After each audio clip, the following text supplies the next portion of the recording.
반갑습니다. 안녕하세요. 네, 반갑습니다. 네, 입니다. 오늘 어떻게 은혜로운 하루를 보내셨습니까? 예예. 더라도 괜찮습니다. 네, 예, 반갑습니다. 우리 장천호 우리 사장님 어떻게 지금 오늘도 계속 네 공장에 계시네요. 예, 오늘도 좀 늦었습니다. 그렇죠. 이거 오늘 좀 언제까지 계속 하실 것 같습니까? 있는 늦게 퇴근은 이렇게 늦게 퇴근한 게 그냥 몇 년 동안 버릇돼 가지고 일찍 들어가면 이상해. 그렇습니까? 그럼 안 되는데. 오히려 더. 네. 그렇네요. 네. 우리 장천호 우리 손명호 형제님도 오셨습니다. 네. 손명호 형제님도 지금 이제 오셨고요. 네. 이제 종강이 얼마 안 남았습니다. 다음 주 31일까지 수업이 네, 마지막 수업이 될 것 같거든요. 제가 6월 2일 날 종강이어서 네, 그래서 바로 이제 딱 수업은 이제 2회가 남았네요. 오늘하고 다음 주까지. 네, 이렇게 그래서 우리 얼마 남지 않는 요 시간들 알차게 또 보냈으면 좋겠습니다. 네. 자, 우리 손명호 형제님 반갑습니다. 그 다음에 우리 지연아 선교사님 오셨네요. 지연아 선교사님. 네.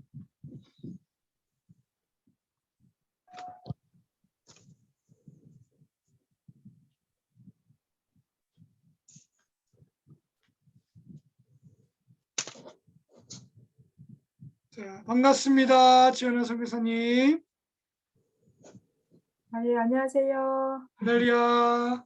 네, 네. 잠깐, 혹시 잠깐만요. 제가 제가 통화를 잠깐 한 30초 정도 하고 좀 들어오겠습니다. 죄송합니다.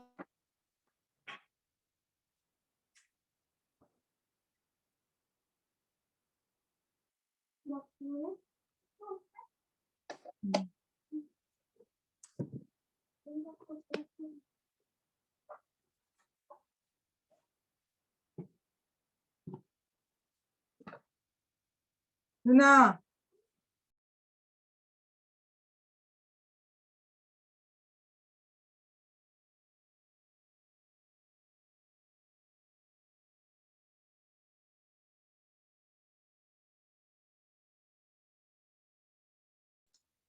네, 죄송합니다. 오늘 저희 교회 손님이 오셨는데, 제가 저희 사모한테 좀 부탁을 했습니다. 예, 그래서 수업을 하는 데 있어서, 네, 좀, 잠깐 전화를 하게 돼서 죄송하게 생각합니다.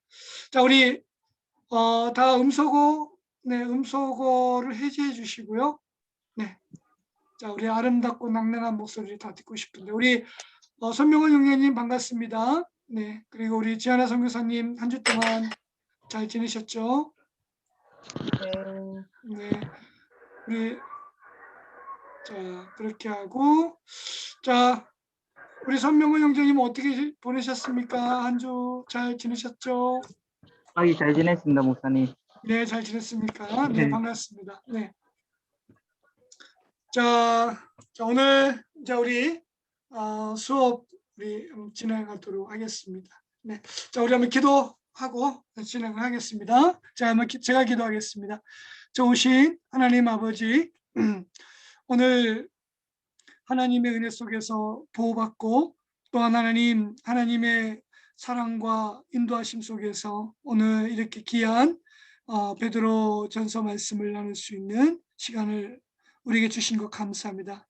시간마다 하나님의 귀한 것들을 나누게 하시고 주의 성령님께서 우리 가운데 비추사 하나님의 마음을 알게 하시고 또 우리의 부르심에 그 정체성, 신앙의 정체성 위에 하나님 굳건히 세워져 가는 하나님 그러한 믿음의 사람들로 또 우리 속한 공동체가 하나님 정말 든든한 하나님의 영광을 드러내는 공동체로 또 가정으로 기업으로 주님께서 일으켜 세워주시기를 원합니다. 주님 이 시간 가운데 함께하여 주시기를 원하며 예수님의 이름으로 기도드립니다. 아멘. 자, 우리 그러면 우리 수업 진행하기 위해서 우리 화면 공유 하도록 하겠습니다. 네.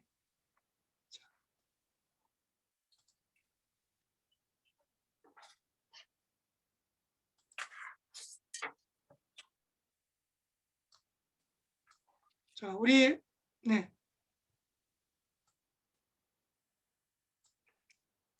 자, 파워포인트 잘 보이죠, 여러분? 네. 자, 우리 지난주에 우리 자, 사모하라 갓난아이가 그 뭐랄까 엄마의 젖을 사모한 같이 영적으로 거듭난 우리들도 영의 양식, 바로 순전하고 신령한 젖, 그리고 하나님 이 영적인 양식을 사모하라.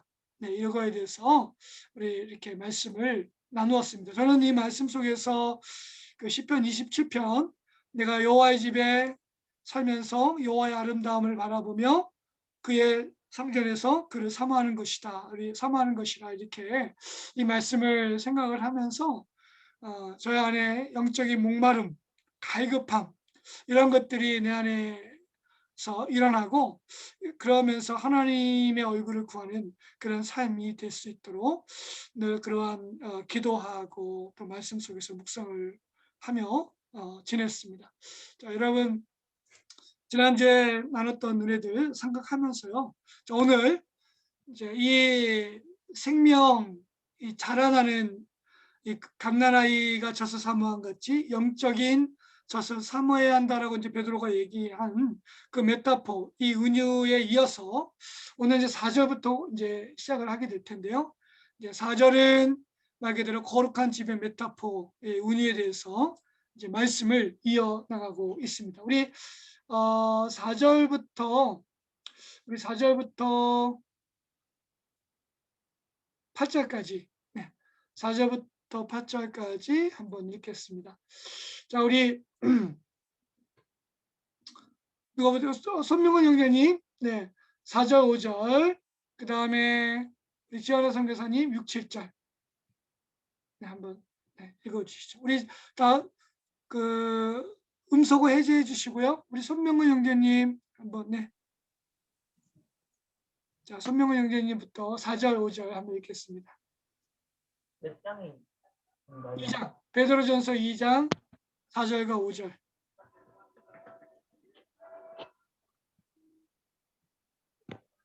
사람에게는 버림받았으나 하나님께는 택하심을 입은 보배로운 산돌이 신 예수께 나아가 너희도 산돌같이 신령한 집으로 세워지고 예수 그리스도로 말미암아 하나님이 기쁘게 받으시 신령한 제사를 드릴 거룩한 제사장이 될지니라. 지하라 선교사님 6, 7절. 성경에 기록되었으되 보라 내가 택한 보배로운 뭇돌을 시온에 두노니 그를 믿는 자는 부끄러움을 당하지 아니하리라 하였으니 그러므로 믿는 너희에게는 법에나 믿지 아니하는 자에게는 건축자들이 버린 그 돌이 모퉁이의 머릿돌이 되고. 우리 장준호 선생님은 자리 없는 것 같은데 우리 지하라 선교사님 한번 더 읽어주시죠. 9절까지 한번 8절까지 한번 읽어주세요. 또한 부딪히는 돌과 걸려 넘어지게 하는 바위가 되었다 하였느니라. 그들이 말씀을 순종하지 아니함으로 넘어지나니 이는 그들을 이렇게 정하신 것이라. 자, 오늘 여기 이제 4절에는 이제 새로운 은유가 나오는데요. 그렇다고 해서 또 우리가 봤을 때도 이 4절부터는 뭔가 또 3절과 좀 단절되고 다시 새롭게 시작하는 글처럼 보이는데 사실은 원문은 그렇게 되어 있지 않고 3절과 연결되어 있는 내용입니다. 그래서 4절은 새로운 문장은 아니고 우리 3절에 보면 너희가 주의 인자심을 맛보았으면, 자, 한번 맛본 거죠. 맛보고 그 맛본 그것이 계속 되어지는 거죠. 맛보았으면 이제 그리하라. 맛보았기 때문에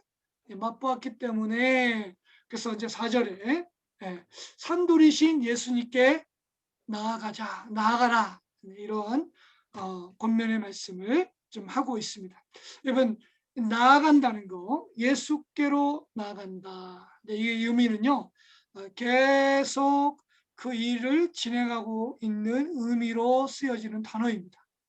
계속해서 가는 거죠. 그러니까 심장이 계속 뛰고 있는 것처럼 지금 예수님께로 계속 날마다 계속 나가는 상태, 계속의 의미가 담겨져 있습니다. 자, 그렇다면 여러분 이렇게 봤을 때 이 택하심을 받고 또 보배로우신 이 산돌 대신 예수님께 나아가라는 이 나아간다는 의미는 여러분 어떻게 보면 믿지 않는 사람들 또 구도자에게 쓰는 의미일까요? 아니면 예배적인 의미로 사용되어지는 단어일까요? 이 나아간다는 거. 자, 우리 이렇게 두 가지 다 해석할 수는 있겠죠. 자, 우리가 이제 믿지 않는 자들에게 산돌 대신 예수님께 나가세요 라고 이렇게 소개하는 어떤 그런 의미도 담겨 있을 수도 있겠지만, 그런데 여기서 보면 이 나아간다는 의미는 사실 문맥으로 봤을 때는 하나님의 새 백성의 계속적인 영적 성장을 두고 하는 말이다라고 이해할 수 있겠습니다. 자, 그러니까 여기서 산돌 대신 예수님께 나아간다는 것은요, 계속해서 우리가 하나님의 은혜를 맛본 사람들, 그 맛본 은혜가 있기 때문에 계속해서 하나님 보호자 앞에, 그 보호자 앞에 나가는 것이죠. 제가 옛날에 제가 중학교 1학년 때 저는 그 이제까지 음식이 짬뽕이 최고인 줄 알았어요. 짬뽕이 최고인 줄 알았는데 저희 그 영등포에서 일하고 계신 제 큰 누님이 저를 딱 이제 월급 타는 날 영등포 시장으로 데려가더라고요. 그래서 거기서 뭘 먹었냐면 저는 난생 처음으로 돈가스를 먹었습니다. 중학교 1학년 때. 돈가스를 먹었는데 그동안 저는 그 짬뽕이 그동안 최고의 맛인 줄 알았는데 돈가스를 먹는 그 순간 눈이 완전히 뒤집혔어요. 세상에 이렇게 맛있는 음식이 있었나? 그래서 돈가스를 한번 맛보고 나니까요, 이 짬뽕, 이 짜장, 이 중국집은 너무 시시한 거예요. 이제 너무 시시해서 이제 저는 그냥 뭐 안지나서나 돈가스, 그리고 경양식집 가면 한번 돈가스 먹고 싶다. 맛을 한번 맛보았기 때문에. 근데 지금은 돈가스가 쌌지만요, 제가 중학교 1학년 때 그때 82년도였는데요. 1982년도에 돈가스가 얼마나 비싼지 그거 먹으려면 짜장면 한 2개 값, 한 2번 먹는 정도 값, 좀 비쌌습니다. 자, 어쨌든 자, 그런 추억이 있어요. 그 옛날에 이 돈가스를 보면 처음 중학교 1학년 때 처음 돈가스를 먹었고 그 맛에 빠져버린 저의 그때 장면이 생각이 나서 제가 좀 드리는 말씀인데요. 자, 여기 보면 어쨌든 우리는 영적인 하나님의 은혜를 맛본 그러한 은혜를 맛본 사람들은 어떻게 해요? 계속해서 예수 그리스도께로 나가지 않으면 안 될 거예요. 자, 그러한 계속적인 영적 성장의 의미로 우리는 날마다 시간이 될 때마다 기회가 닿는 대로 우리는 예수 그리스도 그분과 인격적인 교제, 또 그분과 어떤 그런 하나됨의 그런 관계, 그 관계 속에서 충분한 교제를 나누는 그런 삶. 그리고 예수 그리스도 안에서 우리 히브리서 4장 15절 말씀처럼 16절 말씀처럼 국률하심을 받고 때를 따라 돕는 은혜를 얻기 위하여 은혜의 보좌 앞에 날마다 나가는 것.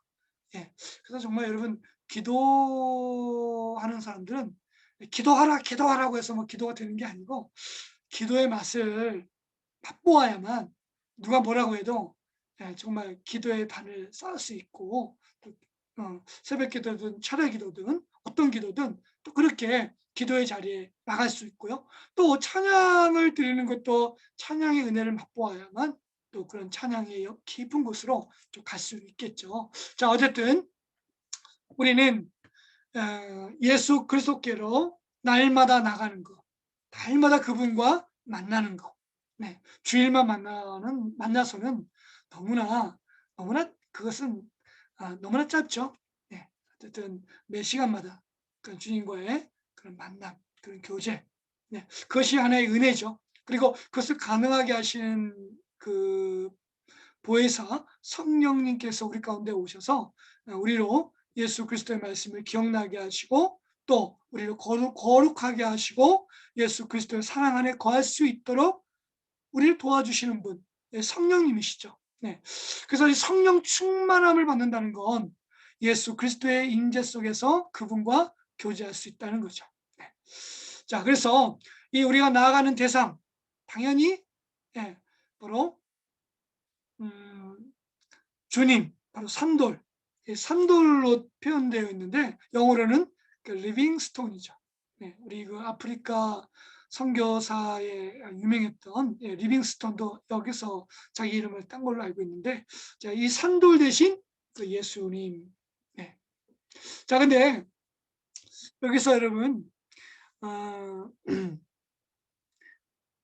베드로는 이 산돌 대신 예수님에 대해서 자, 이 사람의 행위와 하나님의 행위를 여기서 극명하게 대비해서 보여주고 있다는 것이죠.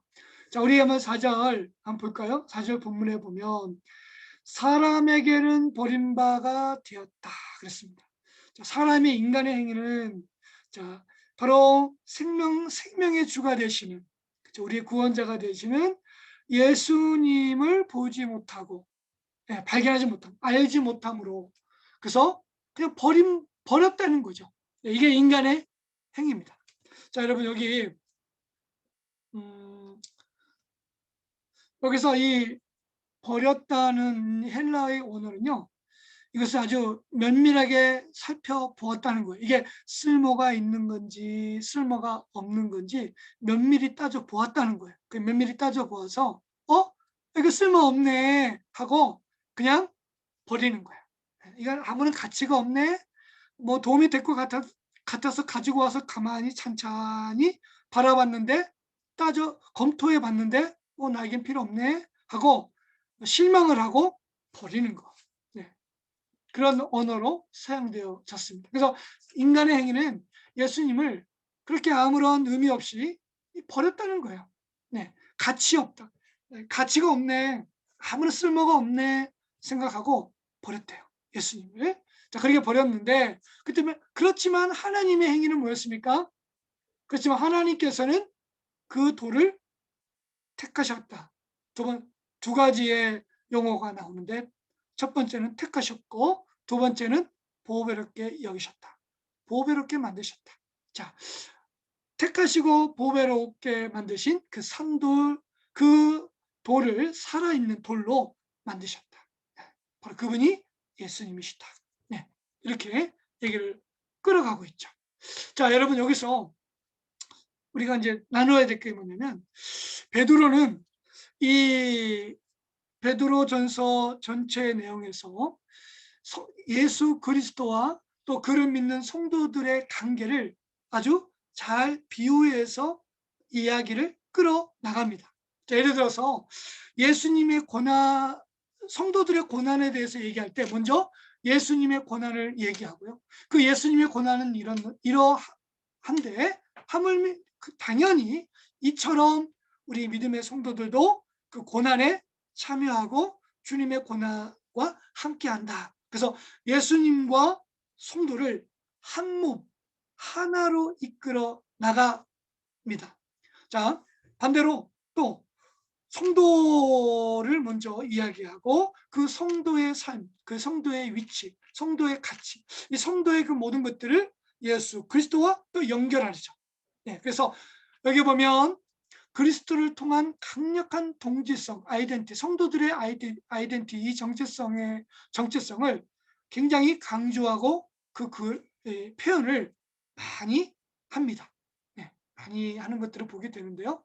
자, 여기서 우리 5절 말씀 보겠습니다. 5절에 자, 산돌 대신 하나님께서 택하시고 보배롭게 여기시고 만드신 산돌이신 예수님. 자, 그의 예수님께 나아가는데 5절 너희도. 자, 우리 한번 다시 한번 읽어봅시다. 우리 한번 다시 5절을 다시 한번 읽겠습니다. 5절 읽겠습니다. 시작. 너희도 산돌같이 신령한 집으로 세워지고 예수 그리스도로 말미암아 하나님이 기쁘시게 받으실 신령한 제사를 드릴 거룩한 제사장이 될지니라. 네.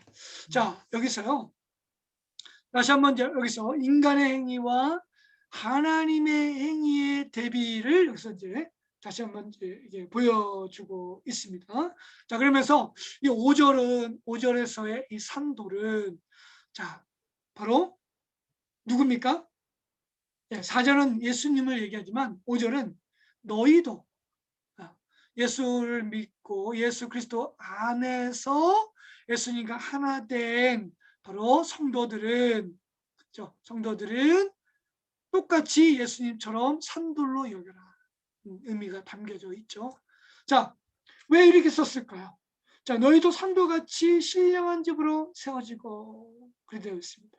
자, 여러분, 이 4절에서 예수님이 사람들에게 무시당하고 또 그야말로 저평가, 정말 그렇게 수치와 수모를 당하신, 버림받으신 그 예수님처럼 어떻게 보면 우리들도 성도들이 당하는 현실적 핍박과 고난, 그 고난이 함께 예수님의 그 고난 속에서 우리 성도들도 이 세상에서 동일하게 받게 된다. 이게 너무나 당연한 것이다. 예수님도 그랬죠. 자, 보냄을 받은 자는 보냄보다 크지 못함을 너희들이 이해하라 그랬죠. 그것을 아는 자는 복이 있다고 했는데, 자, 우리는 예수님이 당하신 이 세상으로부터의 멸시와 괄시와 그러한 것들을 성도들도 똑같이 현실적으로 받게 되어 있다는 거죠. 핍박과 고난, 무가치.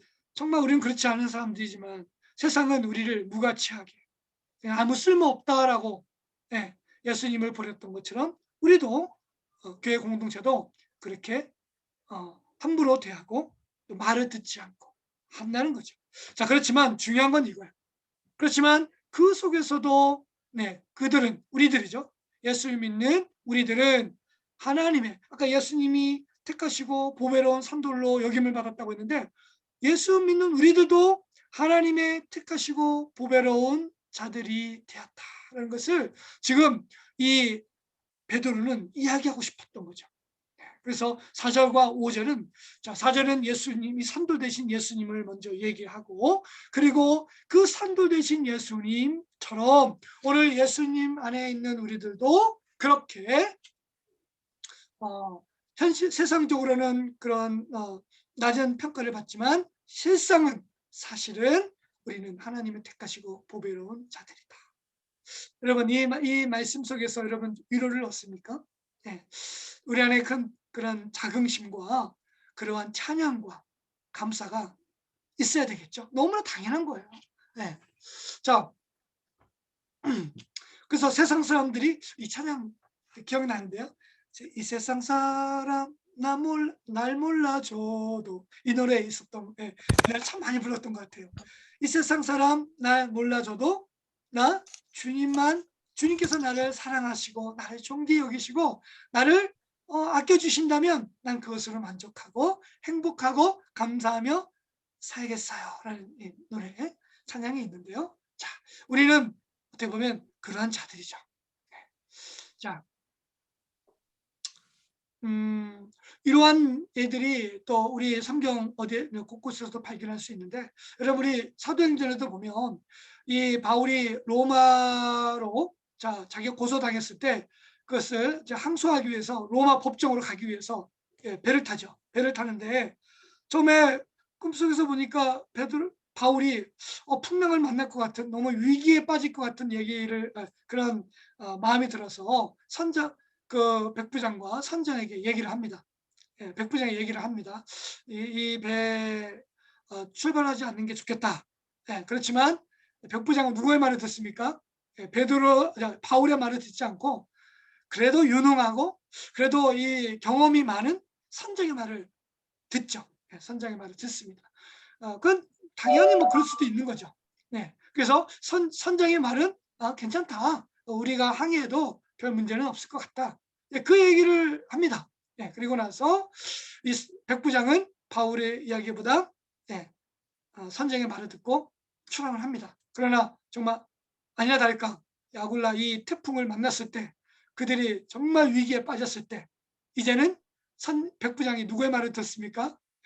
이제는 바로 선장의 말보다는 바울의 말을 더 듣죠. 신뢰하게 되죠.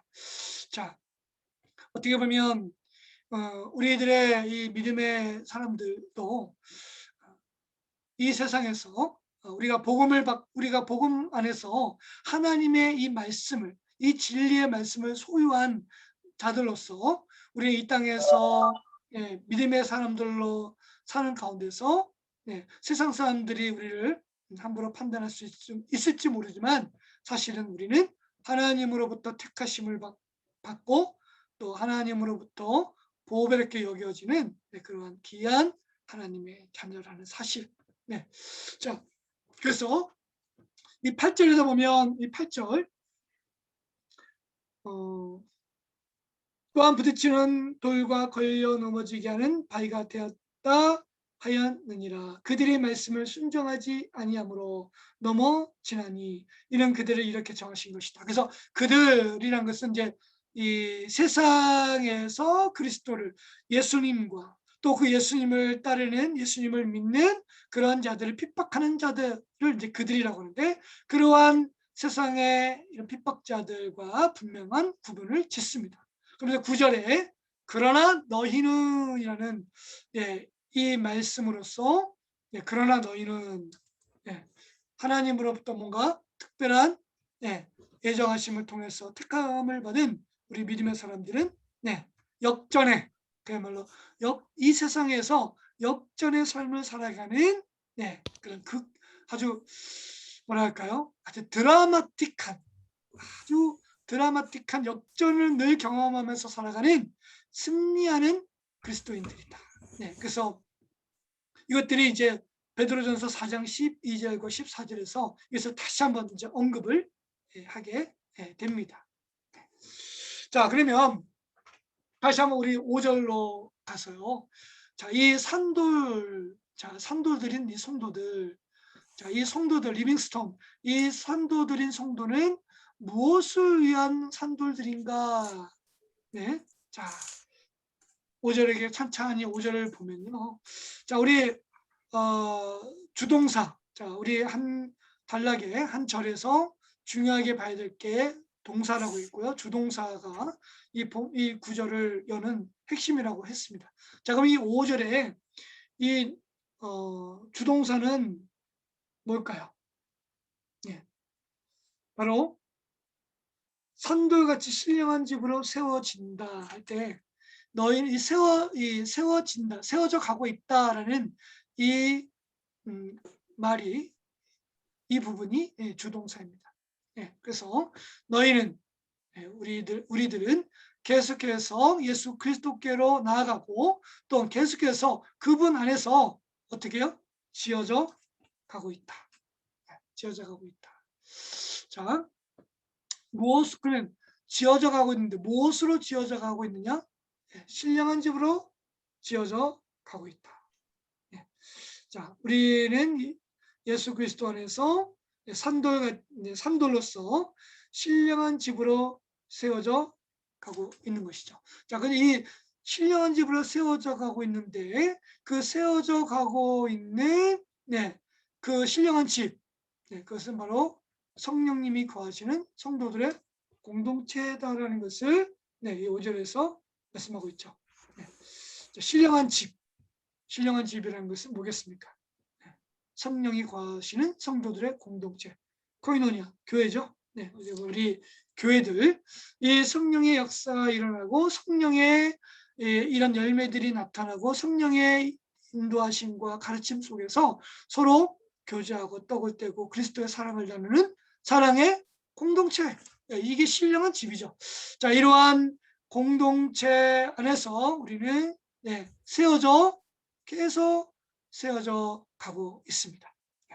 그래서 우리가 보면 너희가 하나님의 고린도전서 3장 16절에 너희가 하나님의 성전인 것과 하나님의 성령이 너희 안에 거신다. 근데 여러분, 성전이라는 게 뭐겠습니까? 자, 우리 안에 이 성전이라는 것은, 옛날에 우리 성전은 돌로 이게 성전을 만들었습니다. 그렇지만 이게 만든 건물 성전이 아닌, 지금 이 바울은 이 고린도 교회 성도를 향해서, 또 우리를 향해서 너희가 바로 산돌로서 성령이 거하시는 거룩한 공동체로 신령한 집으로 세워져 가고 있다. 자, 그러면 여러분, 그 집의 주된 기능과 목적은 무엇이냐? 자, 이것은 그 후반절에 보십니까? 하나님이 기쁘게 받으실 신령한 제사를 드릴 거룩한 제사장들을 위한 거룩한 제사장들이 되기 위함이다. 이렇게 얘기하고 있습니다. 자, 여러분, 우리가 예수 그리스도 안에서 교회 공동체 안에 우리로 불러주셔서요. 자, 우리로 지금 만들어 가시는, 자, 우리로 이 교회 안에서 세워가시는 주된 임무, 그 위치, 이러한 그 콜링, 이 부르심은 어떠한 사람들, 어떠한 직무이냐라고 할 때 우리 그것은 거룩한 제사장이다. 여러분, 이 말씀에 저는 좀 감동을 받는데요. 이 제사장직은, 여러분, 제사장은 어떤 역할을 하는 사람입니까? 구약에서 제사장은 바로 백성들을 대신하여 하나님께 나가는 사람들이죠. 그래서 하나님께 예배를 드리는 사람입니다. 근데 하나님께 예배를 드릴 때 백성의 위치에서, 백성을 대신해서 하나님 앞에 제사를 드리는 거죠. 이 백성들의 죄, 이 백성들의 허물, 이 백성들을 대표해서 하나님께로 나가서 신령한 제물을 드리는 그런 사람들을 제사장이라고 하고, 그래서 그 역할을 제사장직이라고 합니다. 자, 그러면 이 제사장직, 바로 신령한 제물을 드리는 이 사람들은 제사장직이라고 하는데, 바로 우리들이 이 거룩한 제사장직으로 우리를 하나님께서 세우셨고 부르셨고 또 우리를 사용하고 계신다는 것이죠. 자, 여기 보면 이 하나님이 기쁘시게 받으시는, 여기에 우리가 좀 초점을 또 우리가 가져야 될 것 같습니다. 자, 하나님이 기뻐하시는 그런 제사. 물론 그것은 그 제물이 기쁘게 연락되는 이유는 예수 그리스도로 말미암아 된 것이죠. 예수 그리스도로 말미암아 된 것인데요. 자, 우리 여기 이 하나님이 기뻐하시는 거룩한 산 제사를 드리는 거룩한 제사장으로서 우리의 이 삶이 어떠해야 되는지를 히브리서 13장 15, 16절에서 이게 또 우리에게 말씀하고 있는데요. 자, 우리 한번 베드로전서 2장을 책카피하고 우리 히브리서 그 앞장에 있죠. 우리 야고보서 앞에 히브리서 13장, 히브리서 13장 15, 16절을 한번 보겠습니다. 우리 박성호 목사님 이렇게 오셨는데 인사할 겸 우리 박성호 목사님 음소거해 주시고 한번 13장 15, 16절 한번 읽어볼까요? 그러므로 우리는 예수로 말미암아 항상 찬송의 제사를 하나님께 드리자. 이는 그 이름을 정언하는 입술의 열매니라. 오직 선을 행함과 서로 나누어 주기를 잊지 말라. 하나님은 이 같은 제사를 기뻐하시느니라. 아멘. 네, 아멘. 예, 그렇습니다. 여러분, 우리 제사장직을 맡은 우리는 하나님 앞에 정말 이 늘 순전과 기쁨으로 거룩한 마음으로 하나님 앞에 날마다 이 제사를 드리는데 구약의 제사장은 제물을 가지고 하나님 앞에 나갔지만, 자, 우리는 여러분 알다시피 우리는 언약의 중보자이시고 영원한 우리의 속죄가 되시는 어린 양 예수 그리스도의 피로 거룩함을 얻고, 또 그 예수 그리스도 이름으로 말미암아 하나님 앞에 나아가 제사 예배를 드리는데요. 예배를 드릴 때 여기 보면 성도들의 선한 행실, 착한 행실, 하나님이 기뻐 받으실 만한 그런 거룩한 삶을 바로 하나님이 기뻐하시는 제사, 그러한 것으로 표현하고 있죠. 그래서 하나님이 기쁘시게 받으실 신령한 제사는 바로 우리의 선행과 우리의 나눔과 우리의 이러한 그 착한 행실, 이러한 삶을 통해서 하나님 앞에 날마다 찬미의 제사, 하나님의 기쁨으로 나가는 그러한 은혜를 좀 얘기하고 있습니다. 자, 그래서 우리 에베소서 3장 9절인가요? 우리는 그의 만드신 바로 그리스도 예수 안에서 선한 일을 위하여 지으심을 받은 자니 이는 하나님이 전에 예비하사 우리로 그 가운데서 행하게 하려 하심이라. 그 바울이 에베소서에서 이 말씀을 이렇게 했는데요. 자, 우리는 그리스도 예수 안에서 선한 일을 위하여 우리는 지으심을 받았어요. 우리가 요한일서 3장인가요? 요한일서에 보면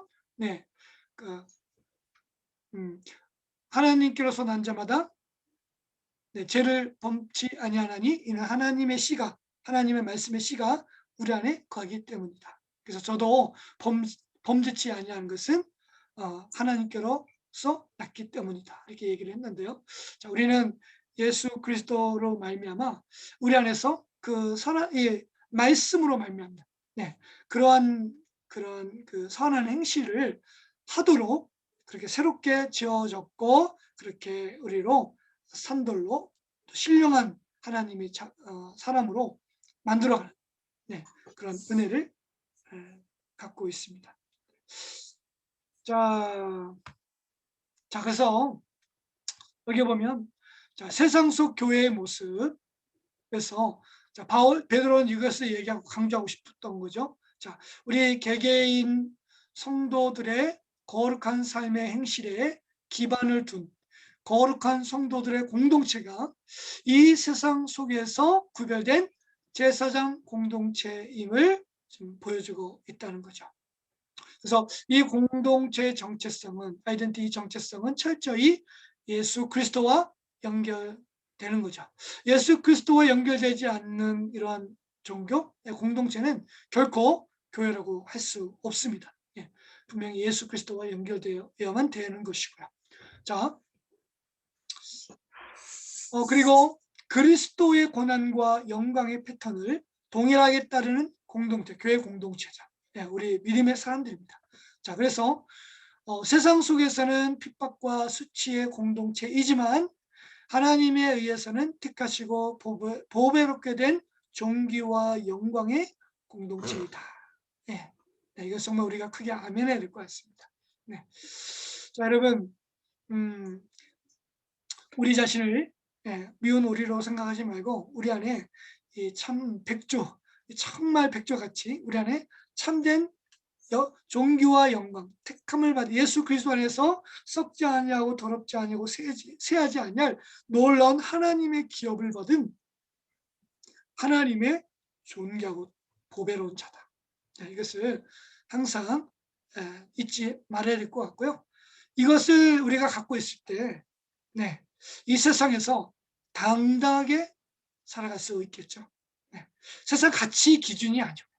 여러분, 세상 가치 기준으로 본다면 정말 우리처럼 불쌍한 사람이 어디 있겠습니까? 우리가 정말 돈을 많이 갖고 있는 것도 아니고 예, 뭔가 이 세상 가치 기준으로 해서 자랑할 만한 게 우리 안에 뭐 특별히 없지만, 그러나 큰 소리 우리가 정말 거기에 마음을 빼앗기지 않고 또 부러워하지도 않고, 예, 오히려 당당한 그러한 마음과 자세로 살아갈 수 있는 이유는 우리의 실체, 네, 존귀와 영광의 공동체 안에 있는 예수 그리스도의 생명을 소유한 하나님의 사람들이다. 여러분, 이러한 믿음이 있다면 여러분 오늘 우리의 지금의 이 현실을 보고 여러분 초라하거나 본인을 초라하거나 슬퍼하거나 분노하거나 이렇게 하실 필요가 없습니다. 자, 우리는 정말 이 하나님의 이 세상을 정말 풍요롭게 만들고 이 세상을 값지게 만들 수 있는 진리, 이 생명, 네, 이 보배가 우리 안에 있습니다. 아멘이시죠? 네. 자, 우리는 다 한 사람이라도 여러분 우리 장천호 형제님이든 우리 지현아 선교사님, 박성호 목사님, 손명원 형님, 네, 우리가 흩어져 있지만, 자, 우리 있는 곳에서 흩어져 있지만 우리는 하나님의 말씀의 씨앗의 열매를 맺어감으로 인해서 하나님의 영광이, 하나님의 존귀함이 언제나 우리와 함께하고 있음을 세상을 향해서 나타내 보이죠. 그러한 삶을 살았던 사람이 요셉이었고, 사실 다윗이 그랬죠. 네. 그는 사울 왕에게 쫓김을 당했지만 다윗은, 네, 그래서 늘 광야로 내쫓김을 당하고 참 인생이 고달팠지만, 그러나 놀랍게도 다윗은 광야에서 하나님을 만나고 그 하나님의 은혜 속에서 더욱더 그가, 네, 강건하게 하나님의 은혜를 체험하고 왕으로서 세워져 가는 거죠. 네. 자, 그래서 우리 6절과 이 8절은 다시 이제 4절의 진술을 뒷받침하면서 이제 성도의 연합적 정체성을 얘기를 하고 있습니다. 네. 자, 우리 성도와 연합적 정체성이 기반이 되는 구약의 구조들을 지금 베드로가 가지고 와서 교차 대칭 구조를 가지고 산돌 대신 예수님과 또 산돌된 우리 교회, 우리들과 어떻게 관련을 맺는지 이제 이렇게 보여주고 있는데 보겠습니다. 여기 보면 교차 대칭 구조라고 했는데요. A와 B, 다시 A 다시와 B 또 다시. 네, 그래서 인간의 행위와 하나님의 행위가 서로 교차되면서 이야기를 전개해 가고 있습니다. 6절과 8절 말씀에. 자, 우리 다시 한번 또 한번 6절을 한번 읽겠습니다. 다시 한번 6절 우리 한번 읽겠습니다. 시작. 성경에 기록되었으되 보라 내가 택한 보배로운 모퉁이돌을 시온에 두노니 그를 믿는 자는 부끄러움을 당하지 아니하리라 하였으니. 자, 여러분 여기서 이 6절에 네, 행위가 나오죠. 자, 이 6절에 하나님의 행위가 나오는데 방금 뭐냐면 보라 내가 택하고 내가 보배로운, 이 4절은 택하고 보배로운 산도라고 했는데 6절은 택하고 보배로운 모퉁이돌을 시온에 두었다. 자, 여기서 중요하게 봐야 될 단어는요. 내가 택하고 보배로운 모퉁이돌을 두었다. 시온에 두었다. 어떤 두었다는 거죠. 내가 택하고 보배로운 모퉁이돌을 두었다. 자, 그래서 하나님의 행위를 지금 이렇게 얘기를 하고 있는데 이것은 이사야 28장 16절에 나와 있는 말씀을 인용해서 베드로가 얘기를 하고 있습니다. 자, 어쨌든 사람의 행위가 중요한 게 아니고 사실 하나님의 행위에 대해서 강조하고 있는 부분이죠. 자, 그렇지만 내 7절은 다시 한번 이 인간의 사람의 행위에 대해서 언급을 합니다. 네, 한번 읽어볼까요? 함께 읽겠습니다. 시작. 그러므로 믿는 너희에게는 보배이나 믿지 아니하는 자에게는 건축자들이 버린 그 돌이 모퉁이의 머릿돌이 되고. 네. 그래서 인간의 행위, 이 7절에서는 다시 한번 시편 118편 22절을 인용해서요. 자, 인간의 행위에 대한 이야기가 4절에도 한번 언급을 하지만 4절 초반에 있는 말씀, 사람에게는 버림바가 되었다 했고요. 자, 이 7절에서도 그들이 건축자들이 버린 그 돌. 그래서 뭐 아무런 쓸모가 없네 하고 건축자들이 버렸어요. 그 돌을 버렸는데, 그렇지만 다시 하나님께서는 그 돌을, 건축자들이 버린 돌을 어떻게 했다고요? 모퉁이의 머릿돌이 되게 하셨다. 그래서 하나님의 행위를 강조하고 있는데요. 자, 이 모퉁이의 머릿돌, 여러분 그 머릿돌 다 이해하시죠? 머릿돌이라는 것은 건축물을 지어갈 때 가장 기초가 되는 거죠. 그 머릿돌을 가지고 그것을 기준으로 삼아서 수평을 잡고 세워가는 것입니다. 그러니까 한마디로 말해서 그 건물 지을 때 가장 중요한 게 수평이거든요. 수평을 쌓지 않으면 무너지지 않습니까? 그 수평을 쌓아가는데, 그러면 수평을 쌓아가는데 뭐입니까? 기준이 되는 거. 수평을 기준으로 기준되는 게 머릿돌입니다. 모퉁이의 머릿돌이죠. 이게 가장 중요하죠. 그러니까 이 모퉁이의 머릿돌이 하나 딱 박아 놓으면 그것이 중심이 되어서 거기에 센터가 되어서 이제 수평을 맞춰가는 거죠.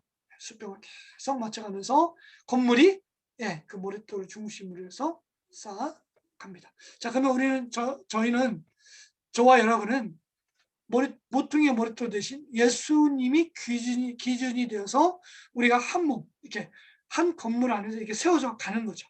세워져 가는 거죠. 이것을 건축, 건물 짓는, 이것을 바울도 이런 비유를 얘기를 했고, 베드로도 지금 이 모퉁이 돌에 대한 이야기를 지금 하고 있습니다. 자, 그래서 산돌 또는 모퉁이 돌을 중심으로 한 하나님의 행위를 믿는 너희와 또 믿지 아니하는 그들을 지금 구분하고 있죠. 그러면서 그들은 넘어지지만 그러나 너희는 구별되어서 하나님의 제사장으로서 하나님께 예배드리는, 하나님을 기쁘시게 해드리고 하나님으로부터 택함과 보배로운 그러한 자로 부르셨다. 택함을 받았다. 그러한 자긍심, 부르심이, 그 은혜가 너희 안에 있다. 그 정체성에 대해서 우리 생각을 해보면 좋겠습니다. 자, 우리 에베소서 1장 5절에도 그의 기뻐하시는 뜻대로 우리를 창세전부터 예정하사 예수 그리스도 안에서 자기의 아들들이 되게 하셨다. 지난주에 말씀하셨던 것처럼.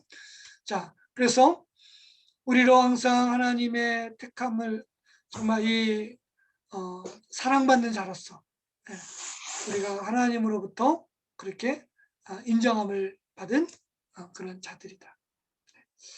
그런 그 자긍심을 보여주고 있습니다. 그래서 이것이 이제 9절과 10절을 얘기하고 있죠.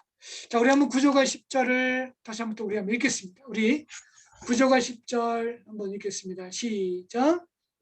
그러나 너희는 택하신 족속이요 왕 같은 제사장들이요 거룩한 나라요 그의 소유가 된 백성이니 이는 너희를 어두운 데서 불러내어 그의 기이한 빛에 들어가게 하시는 이의 아름다운 덕을 선포하게 하려 하시니라.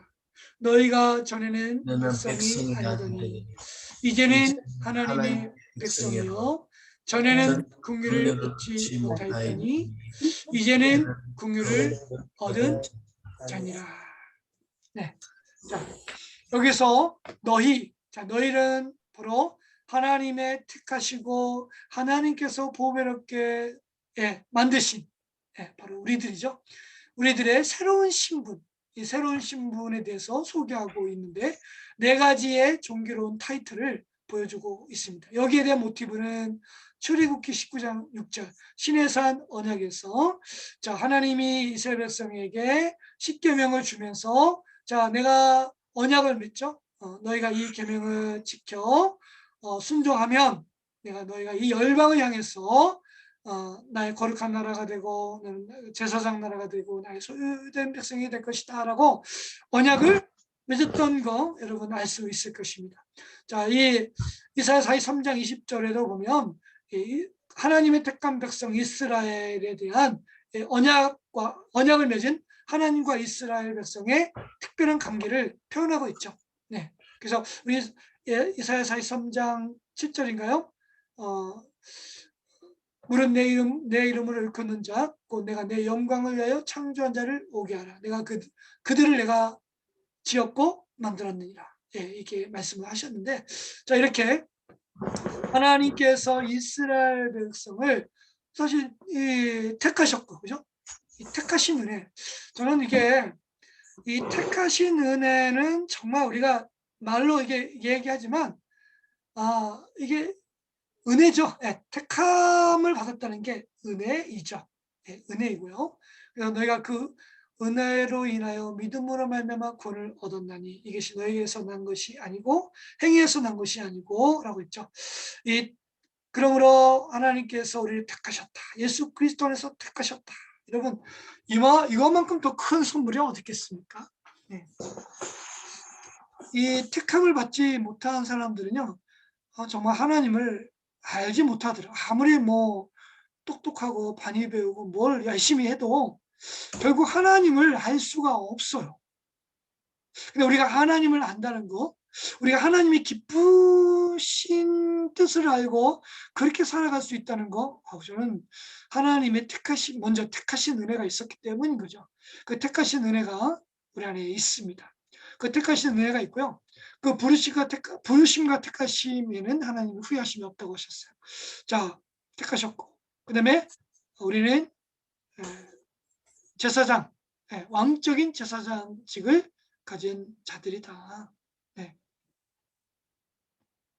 그렇다고 한다면 여러분, 우리가 이 나라의 영적인, 지금 우리는 문재인이 대통령이지만 사실은 우리가 이 영적인 이 나라의 정말 이 나라의 안녕과 이 나라의 미래와 이 가정과 이 경제 이 나라의 모든 총체적인 이 모든 문제를 사실 해결하고 이끌어가야 될 사람들은 누구겠습니까? 사실 대통령이나 정치, 교육자 그 의자기보다 물론 그 사람들도 그렇게 실질적으로 그걸 해 나가지만 사실은 우리는 이 땅에서 제사장으로서 사회, 정치, 경제, 교육, 문화 이 모든 영역에서 하나님 이 나라를 끌어안고 하나님 앞에서 제사장직을 함께 수행하며 살아가야 되는 그런 사람들이다.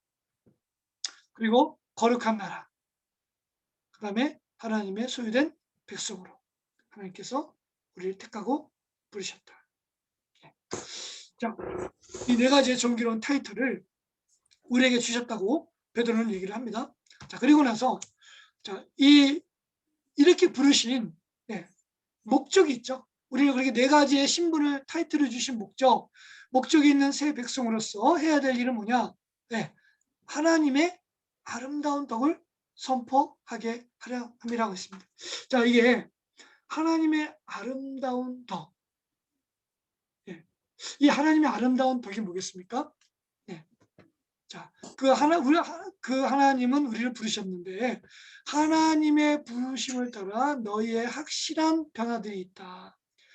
우리들의 확실한 변화가 하나님의 아름다운 덕을 이제 이렇게 연결하고 있는데, 자, 우리의 확실한 변화는 어떤 변화이겠습니까? 자, 우리가 보면 9절 후반에 너희를 어두운 데서 불러내사 어두운 가운데 갇혔던 죄와 사망에 갇혔던 이 어둠 속에 있었던 너희들을 어떻게 해요? 기이한 빛.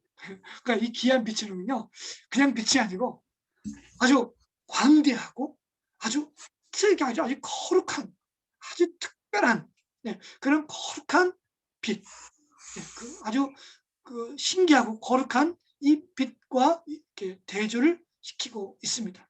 그래서 어둠에서 빛으로, 죽음에서 생명으로 우리를 옮기신, 네, 그렇게 빚으신 그 하나님의 택하심, 구원하심이죠. 그리고 또 뭡니까? 10절에 10절에 전에는 내 백성이 아니지만 이제는 하나님의 백성이다. 또 전에는 긍휼을 얻지 못했지만 이제는 긍휼을 얻은 자다. 네. 자, 이렇게 얘기를 합니다. 자, 이러한 얘기를 이렇게 비유를 얘기하면서요. 자, 너희가 어두운 가운데서 빛으로 전에는 무엇이었지만 과거에는 어떤 삶을 정말 죄가 가득한, 그야말로 죄와 허물로 죽었던 우리가 이 세상 풍속을 쫓고 공중의 권세 잡은 자를 따랐던 우리 지난날에 그 부끄럽고 정말 그 수치스럽고, 네, 정말 입으로 말하기 부끄러운 그런 삶을 살았던, 네, 그런 어두움 속에 갇혔던 우리들의 삶. 네. 그렇지만 이제는 전혀 다른 삶을 살아가는 거죠. 그러한 하나님의 아름다운 그런 이 사랑과 은혜를 입은 자들이죠. 네, 그런 입은 자들이기 때문에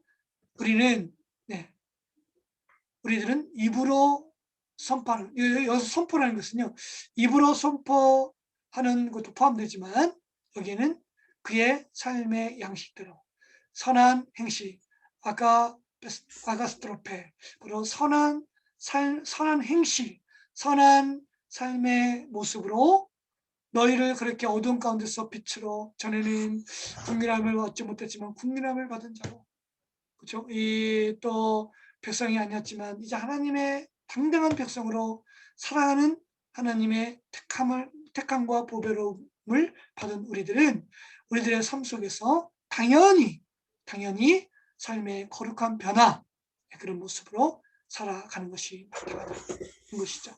우리가 늘 얘기했던, 한사랑에서 얘기했던 회개와 사랑의 실천.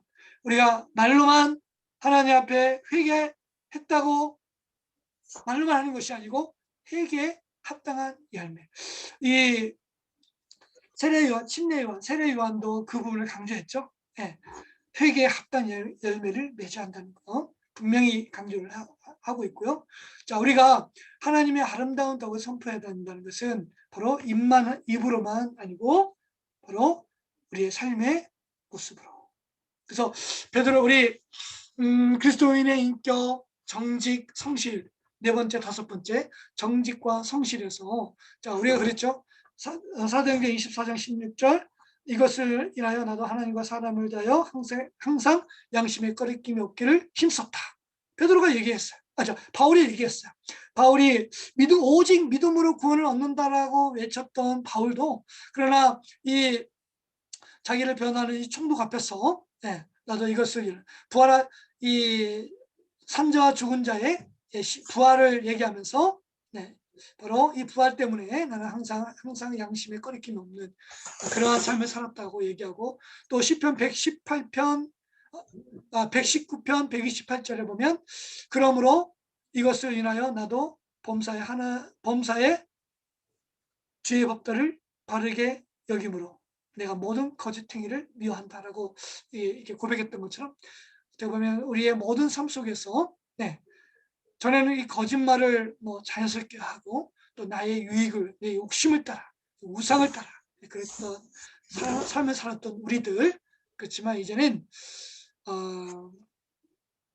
전혀 새로운 변화된 모습, 그렇죠? 새로운 변화된 모습으로, 거룩해진 모습으로 살아갈 때 하나님의 아름다운 덕을, 하나님의 아름다운 은혜를 선포할 수 있는 거죠. 네, 그래서 여러분 보세요. 전에는 정말 술주정뱅이였던, 정말 술밖에 몰랐던, 그래서 그렇게 막 술만 먹으면 집에 와서 부인도 때리고 아이들도 막 때리고 했던 그 사람이 어느 날 예수님을 믿고 거듭나고 그가 새 사람이 되었다는 그 친구는 뭐였는가? 술을 끊고 그리고 집에 일찍 들어가서 그렇게 구박했던 부인을 향해서 정말 사랑한다고 얘기하고, 그리고 가정일을 솔선수범으로 성실하게 돌보고요, 자녀들을 사랑한다고 얘기하며 안아주는 이런 어떤 새로운 모습을 보여줄 때 정말 이런 하나님께서 하셨구나 하는 그 영광을 누리게 되는 거죠. 그래서 그러한 것들을 베드로는 강조하고 있습니다. 그래서 이제 새로운 가늠선, 자 이제는 이제 여기 보면 전에는 구약에는 유대인과 비유대인으로 나눈다면 사실 지금은 믿는 너희들과 믿지 않는 저들, 이 두 가지로 이제 두 사람으로 부류를 나눌 수 있는데, 자 근데 여기에 전에는 지난번에 얘기했지만 전에는 내 백성이 아니더니 이제는 하나님의 백성이요라고 할 때 유대인들이 아닌 이방인들을 향해서 썼다라고 이제 생각할 수 있다고 했는데, 지난번에 얘기했던 것처럼 호세아 1장 호세아 말씀에도 보면 전에는 내 백성 아니더니 이제는 하나님의 백성이요라고 분명히 또 얘기를 하고 있습니다. 이 말씀을 우리 로마서 9장에는 바울이 이 말씀을 인용하면서 이방 그리스도인에 대해서 얘기를 합니다. 이방 그리스도인에 대해서 얘기를 하죠. 우리 로마서 한번 볼까요? 로마서 9장. 우리 로마서 한번 보겠습니다. 이 로마서 9장. 우리 다시 책갈피를 하고 로마서 9장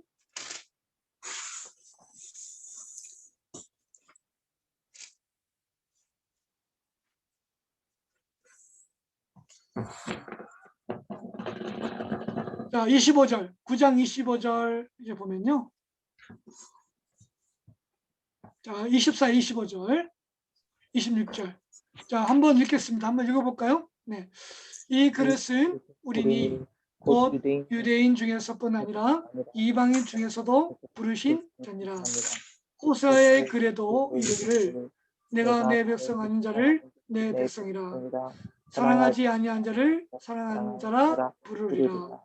너희는 내 백성이 아니라 한 그곳에서 그들이 살아계신 하나님의 아들이라 일컬음을 받으리라 함과 같으니라. 네, 그래서 이 말씀 속에서 바울은 이방 그리스도인들을 향해서 너희가 전에는 하나님의 백성이 아니더니 이제는 하나님의 백성이 되고 또 궁일함을 얻은 자가 되었다라고 얘기를 합니다.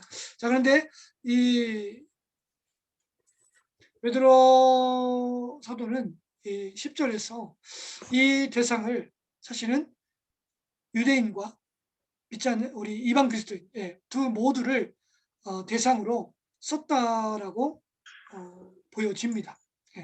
자 그래서 유대인이든 이방인이든 사실은 이게 중요한 게 아니죠. 유대인과 비유대인의 의미는 예수 그리스도 그 전 구약 시대 때는 그렇게 나눠볼 수 있었지만 그렇지만 지금은 이제 예수 그리스도를 믿는 너희들 아니면 예수 그리스도를 믿지 않는 저들 두 가지 부류의 사람으로 나눠줄 수 있습니다.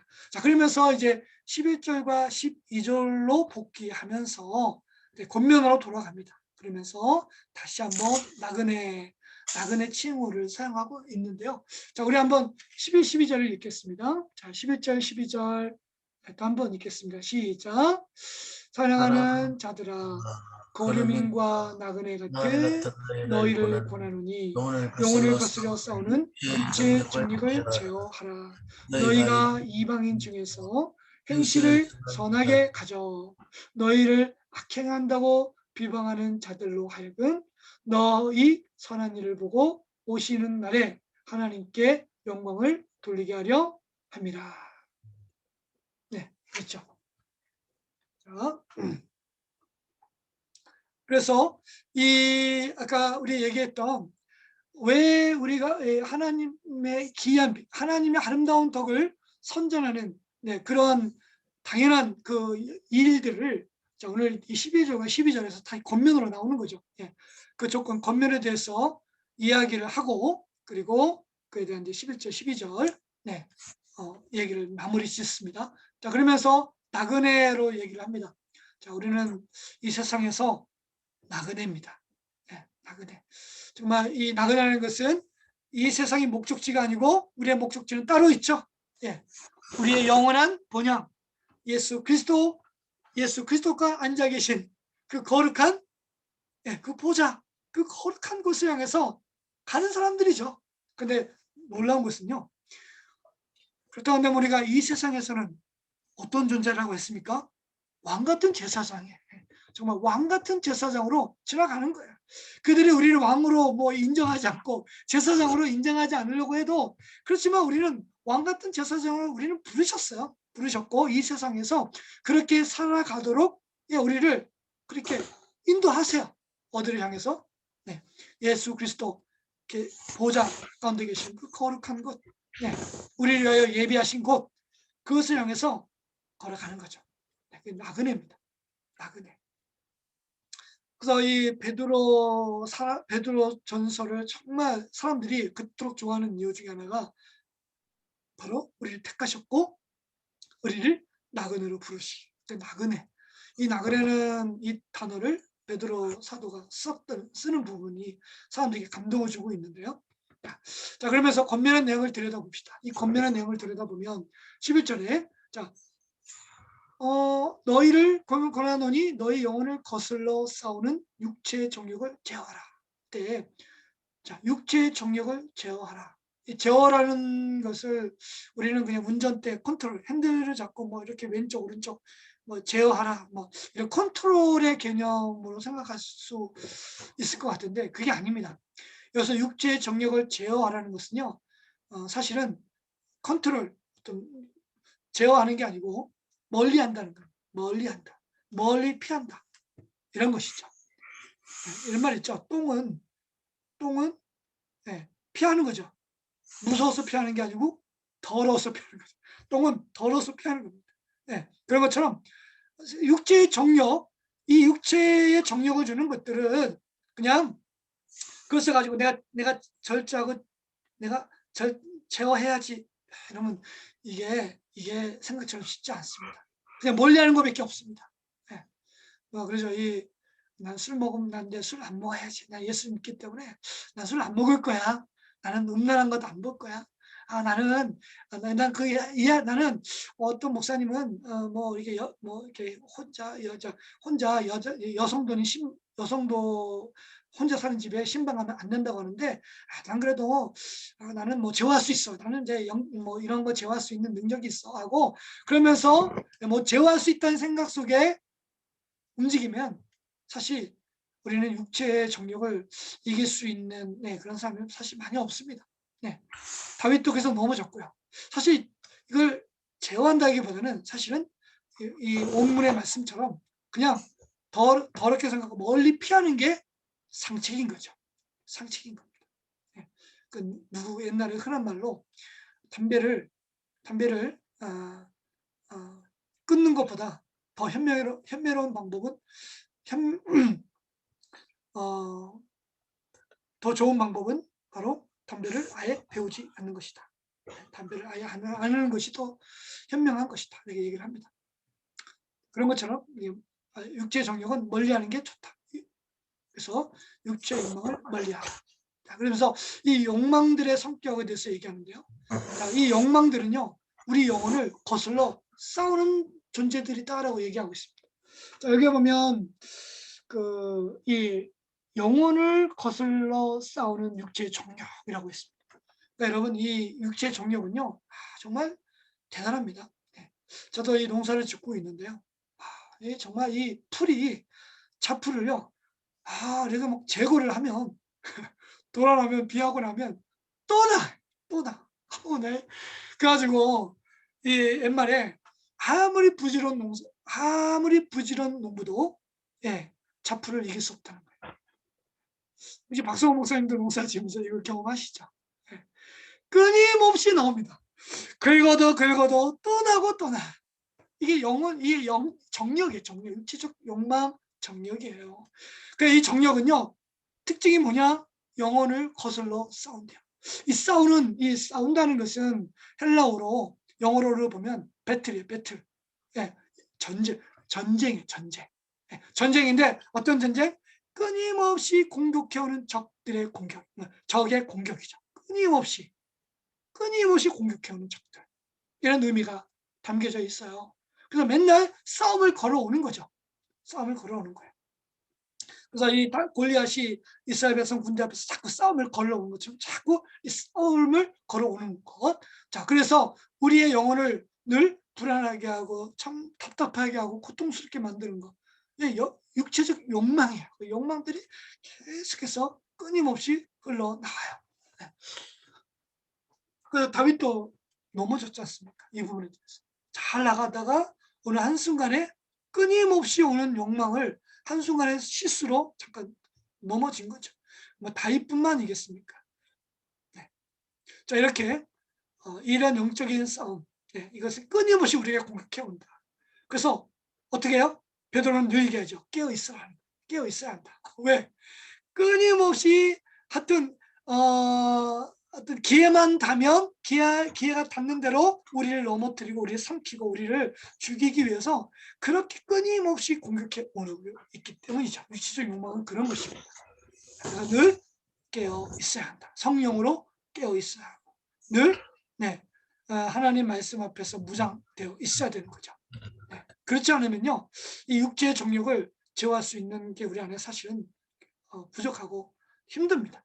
자, 그래서 멀리하라. 더럽게 피해가라. 아예 하지 마라.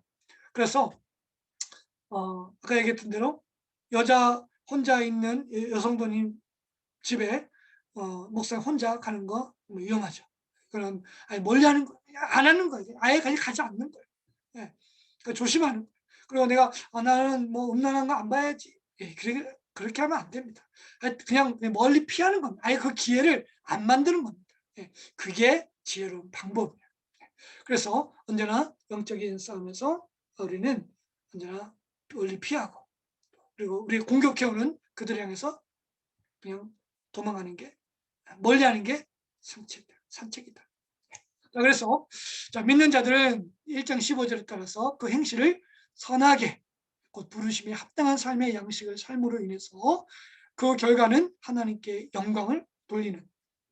그 여기 12절에 너희가 이방인 중에서 선하게 가져, 행실을 선하게 가져서 너희를 악행한다고 비방하는 자들로 하여금 너희의 선한 일을 보고 오시는 날에 하나님께 영광을 돌리게 하라.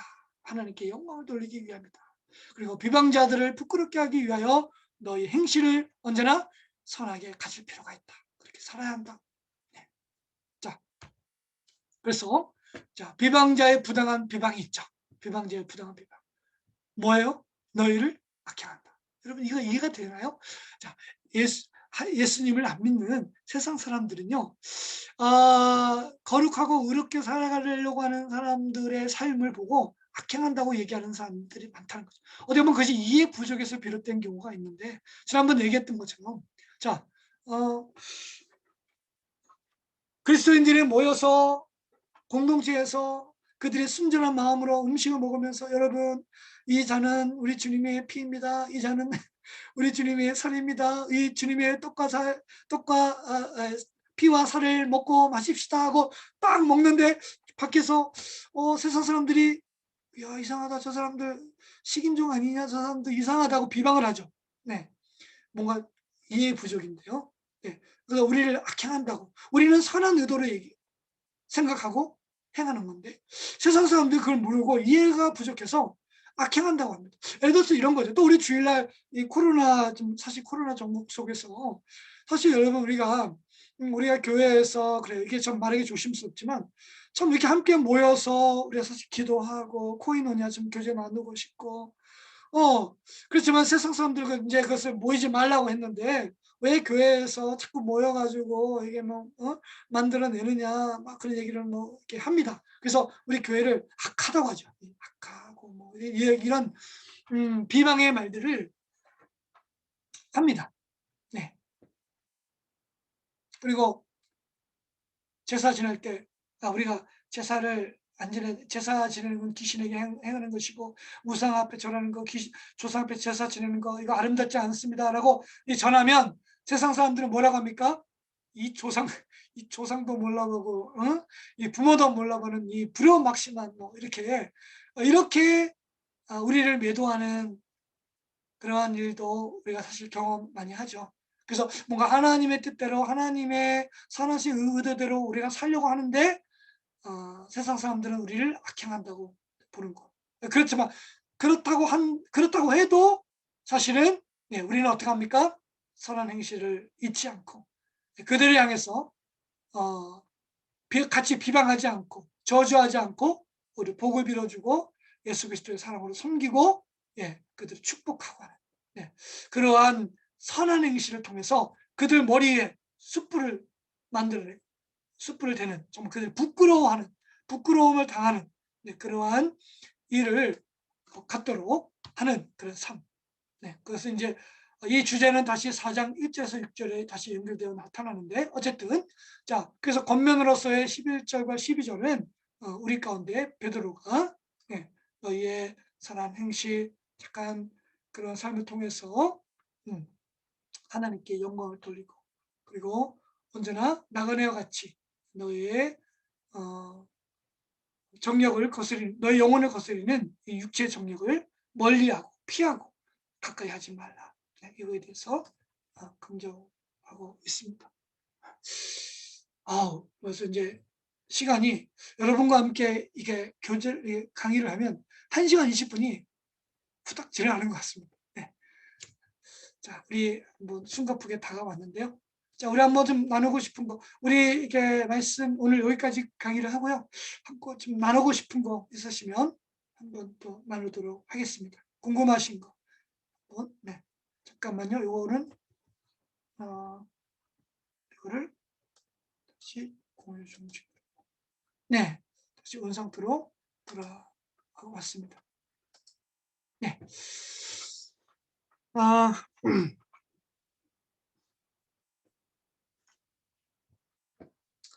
다시 한번 저는 이 산돌, 이 돌에 대해서 반석, 이 돌에 대해서 베드로가 얘기했을 때 아마 베드로는 예수님께서 본인에게 얘기하기를 내가 너를 이제 베드로라고 얘기하겠다. 이 말씀을 왜 하셨는가 하면 너희가 나를 누구라고 하느냐라고 할 때 베드로가 주는 살아계신 하나님의 아들이십니다. 유일하신 그리스도이십니다라고 신앙 고백을 했을 때 예수님께서 베드로 너의 반석 위에 내 교회를 세우겠다 하셨던 이 반석 이 자신의 이 이름 또 자신과 언약을 맺었던 예수님과의 그러한 일을 기억하면서 저는 이 산돌 이 돌을 예수님과 또 우리 교회 우리 믿음의 사람 우리를 함께 묶어서 얘기를 했다고 생각을 합니다. 그러니까 여러분 이 서신서에서 이 서신서를 쓴 바로 이 베드로의 이 심정 그런 마음을 우리가 이해하는 게 참 중요한 것 같아요. 그러면서 베드로의 마음을 이해하면서 하나님께서 예수님께서 사실 그 많은 사람들 중에 그죠? 많은 사람들 중에 자기보다 뛰어난 니고데모도 있고 정말 더 많은 어떻게 보면 학식과 이런 지식과 모든 걸 겸비한 그 많은 사람들 중에 이 베드로 자신을 그렇게 택하시고 보배롭게 여기신 그 예수님의 그 특별한 은혜가 본인에게 있거든요. 그리고 부활하신 예수님의 처음으로 목격한 사람 제자가 또 베드로였고요. 그 많은 제자들 중에 베드로였고 그리고 예수님이 디베랴 바다에서 제자들에게, 많은 제자들 가운데 특별히 베드로에게 하신 말씀 뭐였습니까? 너희가 여기 있는 사람들보다 나를 더 사랑하느냐라고 베드로에게 특별히 또 질문을 하셨어요. 이건 다른 요한이나 다른 제자들이 보면 질투할 만큼 정말 베드로를 그렇게 끔찍히 여기고 사랑하셨어요.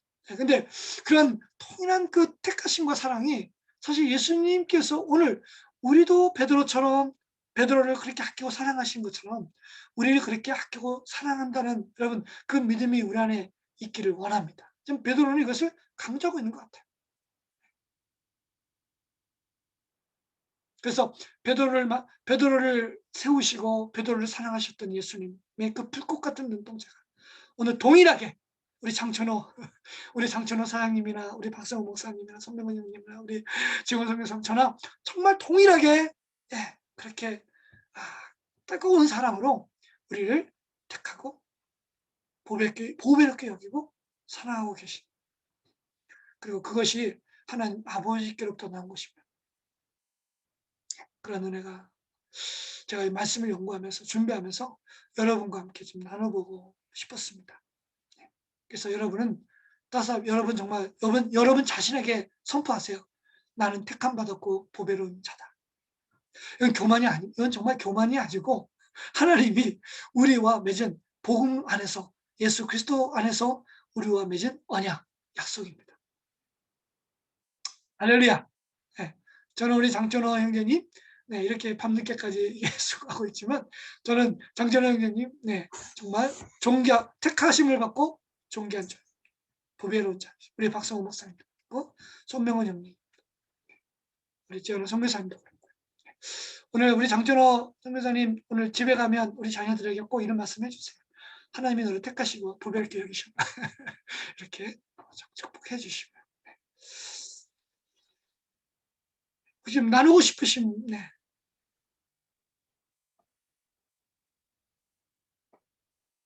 우리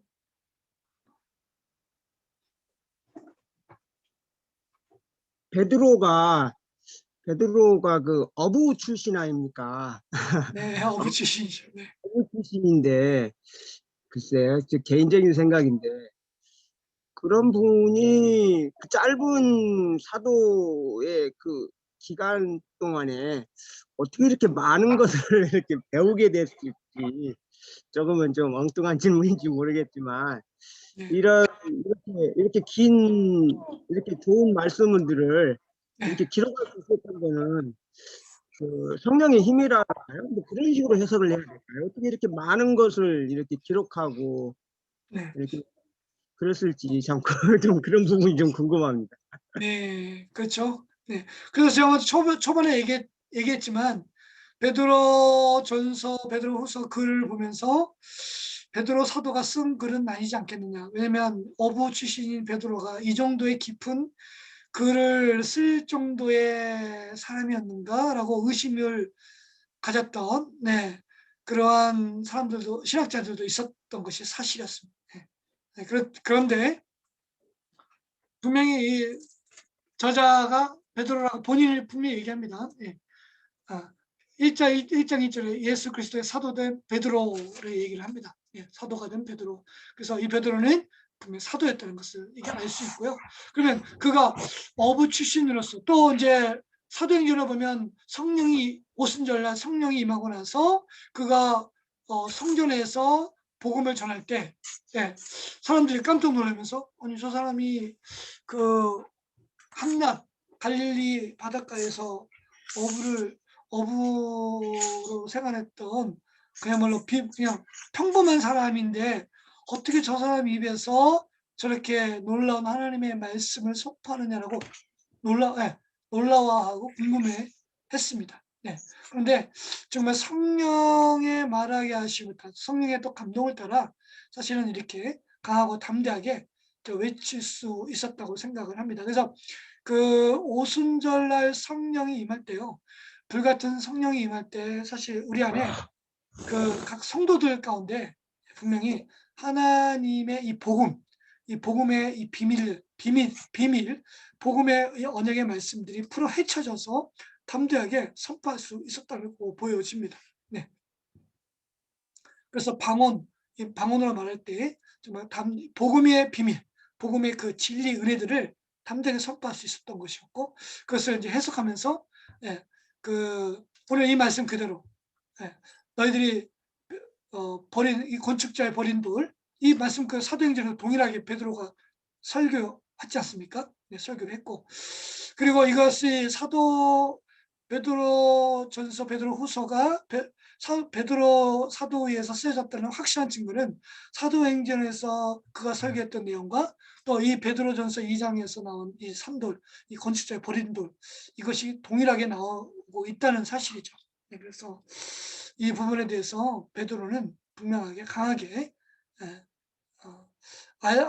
알았고, 그리고 연구하게 되었고 선포하게 되었죠. 그리고 아까 처음에 얘기했다시피 베드로는 베드로 자체가요 반석이거든요. 이 산돌, 이 부분에 대해서 분명한 이해와 또 묵상과 또 연구와 이런 것들이 연구들이 있었음을 알 수 있습니다. 왜냐하면 그들이 아까 이 7절과 8절 말씀 이 인용 구절은요, 베드로가 그냥 쓴 게 아니고 분명히 이사야와 시편 말씀, 네, 이것을 정말 긴밀하게 연결해서 잘 다듬어서 썼습니다.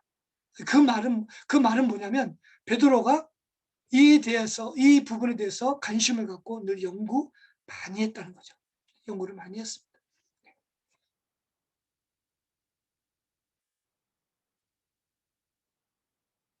여러분도 베드로전서 연구를 많이 하시면 더 큰 은혜가 있을 거예요. 자, 그러면 없으시면 네. 이제 종강이 6월 2일이죠. 6월 2일 날 종강입니다. 그래서 우리는 마지막 한 주 이제 수업이 남았습니다. 예. 한 주 동안 여러분 주 안에서 승리하시기를 바라고 네. 오늘 이 시간 강의를 마치도록 하겠습니다. 우리 오랜만에 우리 지연아 선교사님 마친 기도하고 예, 오늘 수업을 마치도록 하겠습니다. 할렐루야, 참 좋으신 우리 하나님 감사합니다. 베드로 전서에 대해서 배우게 하시고 그 한 문장 한 문장 어떻게 뜻이 나타내고 하는 것들을 배우게 하시고 또 이 귀한 우리 교수님을 하나님 우리에게 가르쳐 주시면 감사합니다. 하나님 우리가 날마다 주님을 사모하며 주님에 대해서 주님을 알기 원하고 또 우리가 배우는데 그릇되지 아니하고 하나님 게으르지 아니하고 정말 집중하여서 성령으로 말미암아 우리가 이 가르침들을 이해하고 듣고 배우는 시간들을 허락하여 주시옵소서. 아멘. 나는 우리 교수님 머리끝부터 발끝까지 주님 보호해 주셔서 나는 건강한 하나님 그 몸으로 하나님 그 사역들을 해 나갈 수 있도록 주님 인도하여 주시옵소서. 아멘. 또한 우리 학생들 하나님 더욱더 강건하여서 주님께 충성하는 종들로서 하나님 예비되고 준비되는 지저스 아미로 성장케 하여 주옵소서. 아멘. 예수와 이름으로 기도드렸습니다. 아멘. 아멘. 네, 할렐루야. 여러분 장시간 동안 여러분 수업 함께해서 감사하고 또 주 안에서 승리하시기를 축복합니다. 네, 샬롬. 감사합니다. 네, 목사님, 샬롬. 네, 목사님 과제 있잖아요. 그거 네. 과제는 그러면 어디까지 하는 건가요? 1학기 한 대까지만 하나요? 아니면 어떻게 해요? 예, 그렇게 하셔도 좋습니다. 네, 그렇게 하시고요. 근데 미리 내신 분들은 또 그렇게 제가 이렇게 인정하도록 하겠습니다. 그리고 못 내신 분은 네, 그러면 맞춰서 하시기를 바랍니다. 네. 알겠습니다. 감사합니다. 수고하셨습니다. 네, 샬롬. 샬롬.